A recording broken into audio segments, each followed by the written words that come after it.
ایک آدمی کا اونٹ رات کو بہت زیادہ روتا تھا۔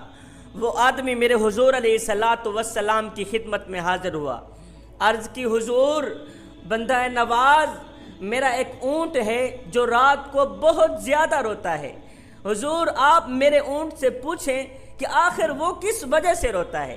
آقا آپ تو جانوروں کی بولیاں جاننے والے ہیں، آپ تو جانوروں کے دلوں کے حال جاننے والے ہیں، آقا آپ میرے اونٹ سے پوچھیں نا کہ کیا اسے کوئی تکلیف ہوتی ہے جس وجہ سے وہ روتا ہے۔ میرے کریم نبی نے فرمایا اونٹ کو میرے سامنے لے آؤ۔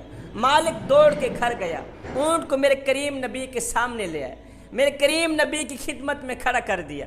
میرے کریم نبی نے پوچھا اونٹ میاں تو کیوں روتا ہے، اور کیا تیرا مالک تیرے اوپر ظلم کرتا ہے؟ کہا نہیں جی ظلم بھی نہیں کرتا۔ کیا تیرا مالک تیرے اوپر زیادہ وزن ڈالتا ہے، کیا زیادہ بوجھ ڈالتا ہے؟ کہا نہیں جی یہ بھی نہیں کرتا۔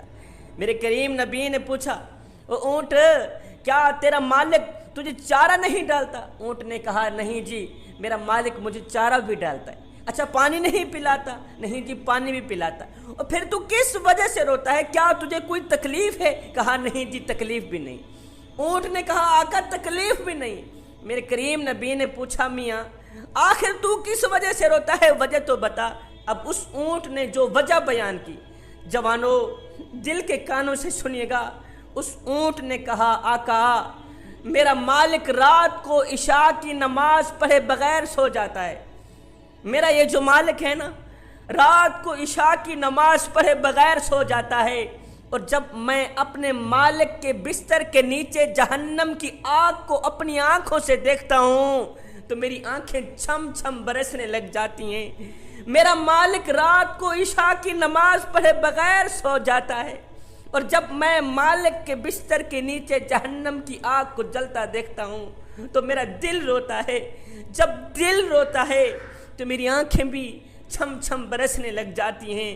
میرے کریم نبی نے اس بے نمازی مالک کی طرف دیکھا، دیکھ کر کہنے لگا او اللہ کے نیک بندے نماز پڑھا کر، اگر نماز نہیں پڑھے گا تو یاد رکھنا قیامت کے دن تجھے فرعون کے ساتھ اٹھایا جائے گا۔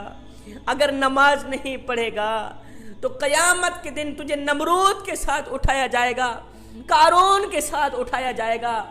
میاں جس صف میں اللہ کے دشمن کھڑے ہوں گے، فرعون کھڑا ہوگا، نمرود کھڑا ہوگا، اور بھی بہت زیادہ دشمن کھڑے ہوں گے، تجھے بھی اسی صف میں کھڑا کر دیا جائے گا۔ میاں اگر تو چاہتا ہے کہ قیامت کے دن تو نبیوں کے ساتھ اٹھایا جائے، تو رسولوں کے ساتھ اٹھایا جائے، اگر تو چاہتا ہے کہ قیامت کے دن اللہ کے پیارے جس صف میں کھڑے ہوں تو بھی اسی صف میں کھڑا ہو، تو خدا را نماز کبھی نہ چھوڑنا۔ نماز دین کا ستون ہے جوانو، نماز میرے کریم نبی کی آنکھوں کی ٹھنڈک ہے۔ جس شخص کے اندر نماز ہے اس کے اندر سب کچھ ہے، جس کے اندر نماز نہیں ہے اس کے اندر کچھ بھی نہیں ہے۔ میرے کریم نبی نے فرمایا جو شخص 5 وقت کی نماز با جماعت ادا کرتا ہے، اس جمعے سے لے کر اگلے جمعے تک درمیان کے جتنے بھی گناہ ہیں، یہ 8 دنوں کی نماز ان تمام گناہوں کا کفارہ ہے۔ جوانو اگر تم بے حیائی سے بچنا چاہتے ہو، اگر تم برائی سے بچنا چاہتے ہو، اگر تم قتل و غارت سے بچنا چاہتے ہو، اگر تم گنڈا گردی سے بچنا چاہتے ہو، اگر تم شراب نوشی سے بچنا چاہتے ہو تو سنو میاں، بے حیائی کا علاج صرف نماز ہے، برائی کا علاج صرف نماز ہے، قتل و غارت کا علاج صرف نماز ہے، شراب نوشی کا علاج صرف نماز ہے۔ آئے حضرت سیدنا علی المرتضیٰ شیر خدا کرم اللہ وجہ الکریم نے فرمایا لوگو نماز کی فکر اپنے اوپر فرض کر لو، خدا کی قسم دنیا کی فکر سے آزاد ہو جاؤ گے اور کامیابی تمہارے قدم چومے گی۔ حضرت سیدنا ابو ہریرہ رضی اللہ تعالی عنہ سے روایت ہے، آپ کہتے ہیں میں نے حضور علیہ السلام سے سنا، میرے حضور علیہ السلام نے فرمایا صحابہ اگر کسی شخص کے دروازے کے سامنے نہر بہہ رہی ہو، دریا بہہ رہا ہو اور چشمے کا پانی بہہ رہا ہو، اگر یہ شخص روزانہ دن میں 5 ٹائم اس چشمے کے پانی سے نہائے تو تمہارا کیا خیال ہے اس کے جسم پر کوئی بھی میل باقی رہ جائے گی۔ صحابہ عرض گزار ہوئے، سونیا جو شخص دن میں 5 ٹائم چشمے کے پانی سے نہائے اس کے جسم پر تو کوئی بھی میل باقی نہیں رہے گی۔ میرے حضور علیہ السلام نے فرمایا صحابہ یہی مثال 5 ٹائم نماز کی، یہی مثال 5 وقت کی نماز کی ہے۔ جو شخص 5 ٹائم نماز با جماعت ادا کرتا ہے، 5 وقت کی نماز با جماعت ادا کرتا ہے تو یہ نمازیں بندے کے جسم کے اندر جتنے بھی گناہ ہوتے ہیں سب کو مٹا دیتی، بندے کو پاک و صاف کر کے رکھ دیتی ہیں۔ اللہ تعالیٰ نماز کے ذریعے بندے کے تمام گناہوں کو مٹا دیتا ہے۔ جوانوں، ایک فقیر تھا، اللہ والا تھا، درویش تھا، مست ملنگ بابا تھا۔ ایک خوبصورت بستی سے گزر ہوا، اس کا خوبصورت بستی سے گزرا، عالی شان مکان دیکھ کر، محل دیکھ کر اس نے کہا سبحان اللہ، اتنی خوبصورت بستی جس کو دیکھتے ہی جان میں جان آ جائے، اتنی خوبصورت عالی شان بستی۔ خیر آگے چلا گیا، کچھ عرصہ بعد جب اسی راستے سے اسی بستی سے گزر ہوا تو دیکھ کر حیران رہ گیا کہ وہ عالی شان مکان مٹی کے ساتھ مٹی ہوئے پڑے، ملبہ ہی ملبہ پڑا ہے، عالی شان مکان، خوبصورت بستی کا نام و نشان بھی نہیں ہے۔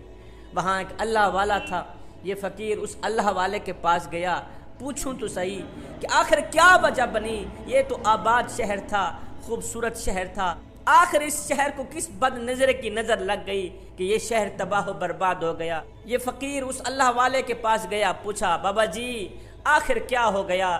کچھ دن پہلے میرا اسی راستے سے گزر ہوا تھا، عالی شان مکان تھے، خوبصورت محلات تھے، اب جب کچھ دن بعد میرا یہاں سے گزر ہوا تو دیکھ کر حیران رہ گیا، وہ عالی شان خوبصورت مکان مٹی کے ساتھ مٹی ہوئے پڑے ہیں، آخر کیا وجہ ہے؟ اس اللہ والے نے کہا میاں وجہ اصل میں یہ ہے کہ بدقسمتی سے، بدبختی سے ہماری بستی کے قریب سے ایک بے نمازی کا گزر ہوا تھا، ہماری بستی کے قریب سے ایک بے نمازی کا گزر ہوا تھا، اس بے نمازی کی نحوست نے ہمارے خوبصورت آباد شہر کو تباہ و برباد کر دی۔ ایک بے نمازی کی نحوست اگر خوبصورت اور آباد شہر پر پڑ جائے تو ایک بے نمازی کی نحوست سارے کے سارے شہر کو تباہ و برباد کر کے رکھ دیتی ہے۔ مجھے بتاؤ تو صحیح، جس گھر میں سارے کے سارے لوگ بے نمازی رہتے ہوں اس گھر میں برکت کہاں سے آئے؟ اس گھر میں سکون کہاں سے آئے؟ اس گھر میں رحمت کہاں سے آئے؟ راحت کہاں سے آئے؟ اس گھر کو مصیبتیں گرفتار کر دیتی ہیں، وہ گھر ٹینشنوں کی لپیٹ میں آ جاتا ہے، پریشانیوں کی لپیٹ میں آ جاتا ہے۔ جوانوں، اگر دنیا و آخرت میں کامیابی چاہتے ہو، اگر دنیا و آخرت میں سکون چاہتے ہو، اگر دنیا و آخرت میں آرام چاہتے ہو تو خدا را نماز کا دامن کبھی نہ چھوڑنا، نماز سے دوستی لگانا، نماز سے یاری لگانا، انشاءاللہ تم دنیا میں بھی کامیاب رہو گے، آخرت میں بھی کامیاب رہو گے۔ ہائے، دن میں 5 ٹائم نماز پڑھنے کی اپنی عادت بنا لے، صرف یہ سوچ کر کے کہ ہو سکتا ہے یہ نماز تیری زندگی کی آخری نماز ہو، میاں ہو سکتا ہے یہ اذان تیری زندگی کی آخری اذان ہو، میاں ہو سکتا ہے تجھے تیرا رب آخری بار بلا رہا ہو۔ اے بندے، اللہ جب ناراض ہوتا ہے روٹی بند نہیں کرتا، او میاں اللہ جب ناراض ہوتا ہے رزق بند نہیں کرتا، اللہ جب ناراض ہوتا ہے سورج کو حکم نہیں دیتا کہ فلاں شخص میرا نافرمان ہے، تیری کرنیں اس کے آنگن میں نہیں جانی چاہیے، نہ بندے نہ۔ اللہ جب ناراض ہوتا ہے تو سجدوں کی توفیق چھین لیتا ہے۔